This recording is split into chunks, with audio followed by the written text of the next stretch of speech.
കൂട്ടുകാരെ, എല്ലാവർക്കും നമസ്കാരം. ഇന്ന് ഞങ്ങളുടെ പ്ലാവിലെ ആദ്യത്തെ ചക്ക വെട്ടി ചക്കപ്പുഴുക്കുണ്ടാക്കി. അത് തിന്നുവാണ് നിങ്ങളെ കാണിക്കുന്നത്. നിങ്ങളെല്ലാവരും ക്ഷണിക്കുന്നു. ഇതാണ് നമ്മുടെ കണ്ടോ, ചക്കപ്പുഴുക്ക്. ചക്കപ്പുഴുക്ക് മത്തിക്കറി, നല്ല വലിയ മത്തി മത്തിക്കറി. അതുപോലെ ഒരു ചക്കയുടെ കുരുവുണ്ട്, കുരുവിന് മുകളിൽ പാടയുണ്ട്.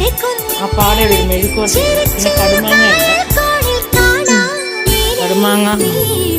കടുമാങ്ങയുണ്ട്, നാരങ്ങാച്ചാറുണ്ട്, അച്ചാറുകളെല്ലാം ഉണ്ട്. ഞാൻ ഈ അച്ചാറൊന്നും എടുക്കുന്നില്ല.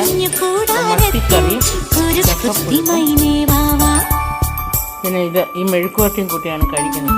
മെഴുക്കുവരട്ടി ഞാൻ അപ്ലോഡ് ചെയ്യുന്നുണ്ട്, അടുത്ത വീഡിയോ ഞാൻ അതാ ചെയ്യുന്നത് കേട്ടോ. എല്ലാവരുടെയും ചക്ക കഴിക്കാനായിട്ട് ക്ഷണിക്കുന്നു. നല്ല സൂപ്പർ ചക്ക, ഈ വർഷത്തെ ആദ്യത്തെ ചക്കപ്പുഴുക്കാണ്. അപ്പം